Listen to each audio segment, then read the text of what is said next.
Assalamu alaikum à tous et à toutes. Quand vous parlez à des gens aujourd'hui de religion, beaucoup vous disent « Oui, mais c'est bon, pourquoi ça serait l'islam qui a raison et non le christianisme ou le judaïsme ou peu importe ?» Mais quand vous parlez à des chrétiens, hindous, bouddhistes, etc., vous vous rendez vite compte que pour beaucoup, ils ne connaissent peu, voire rien de leur propre religion.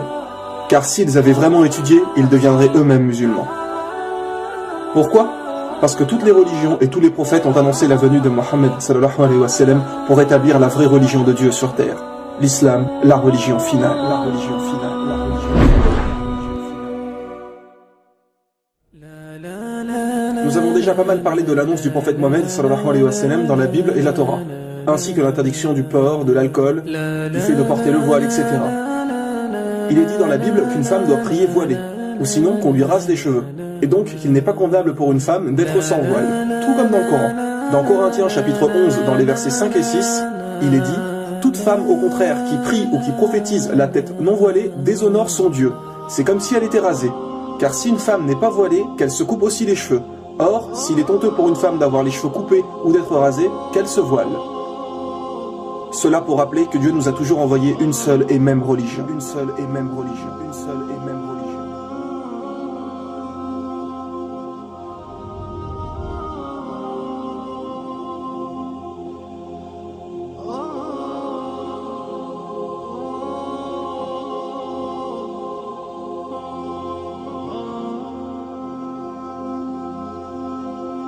Et comme il avait été dit dans la saison 2, pour toutes les grandes religions, elles portent le nom d'un peuple ou de quelqu'un, sauf l'islam.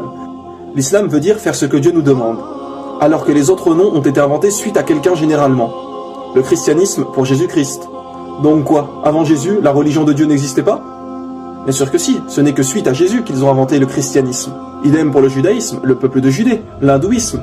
L'étymologie du mot hindou vient de hindou en langue persane, qui est une rivière qu'ils considèrent comme sacrée. Le nom fait en fait référence au peuple qui vit là-bas. Le bouddhisme avec Bouddha. Le prophète Bouddha, qui en réalité s'appelait Gautama, n'a été appelé Bouddha qu'après sa révélation. Car Bouddha veut dire recevoir une révélation, un éveil. Et aujourd'hui, tout le monde vénère des statues de Bouddha, alors que celui-ci n'a jamais réclamé la divinité. Gautama n'a jamais dit ça. Ce n'est qu'après sa mort que les gens ont commencé à lui vouer un culte. Et si vous étudiez vraiment sa vie et ses enseignements, vous ne verrez pas de différence entre l'islam et le bouddhisme.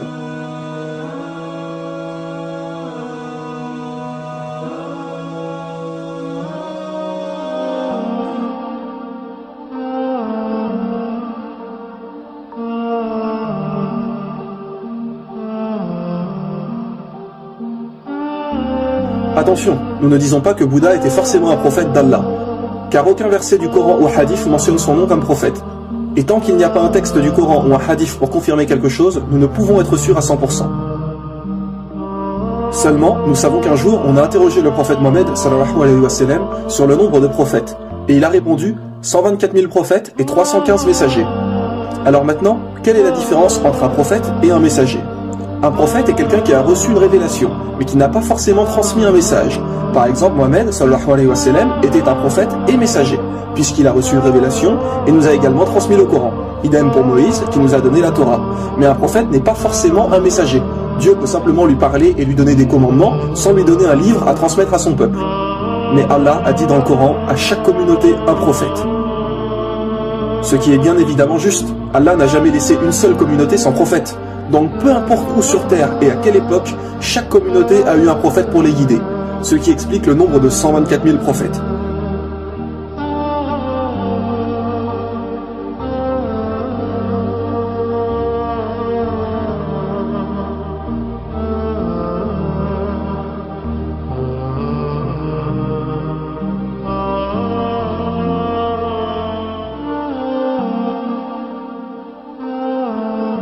Donc, il est tout à fait possible que Bouddha était un prophète. Dans les livres hindous, il est également dit qu'il n'y a qu'un Dieu unique. Il est même dit dans leur livre sacré Svetasvatara, Upanishad, chapitre 4, verset 19, et également dans le Yajurved, chapitre 32, verset 3, Natasya Pratima Asti, qui veut dire « Pour Dieu, il n'y a pas de Pratima ». Pratima signifie image, représentation, idole, etc. Donc pour Dieu, il n'y a pas de représentation, d'idole, d'image, de statue, de photo ou peu importe. On ne représente pas Dieu. Ce n'est encore une fois que des inventions des humains de prier devant les statues et de vénérer des idoles, comme pour Jésus. Il est dit dans la Bible, Exode chapitre 20, versets 3 à 5, Tu n'auras pas d'autre Dieu devant ma face, tu ne feras point d'image taillée, ni de représentation quelconque des choses qui sont en haut dans les cieux, qui sont en bas sur la terre, et qui sont dans les eaux plus bas que la terre. Et attention, écoutez bien, il est aussi mentionné, tu ne te prosterneras point devant elle. Oui, il est bien dit, tu ne te prosterneras point devant elle.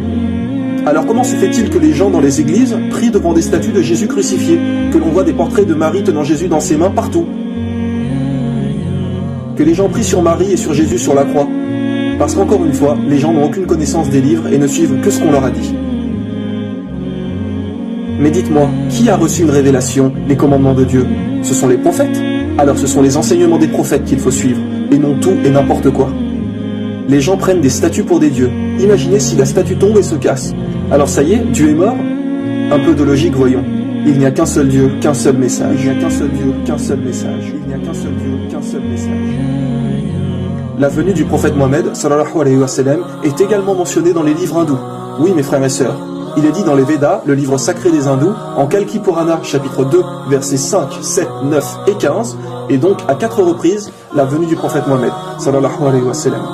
Il est dit que le Kalki Avatar viendra. En français, Kalki Avatar veut dire messager. Donc, on annonce la venue d'un prophète. Et que ce Kalki Avatar sera le dernier des prophètes et qui guidera toute l'humanité. Tiens donc, quel prophète a bien expliqué être le dernier et guide pour l'humanité?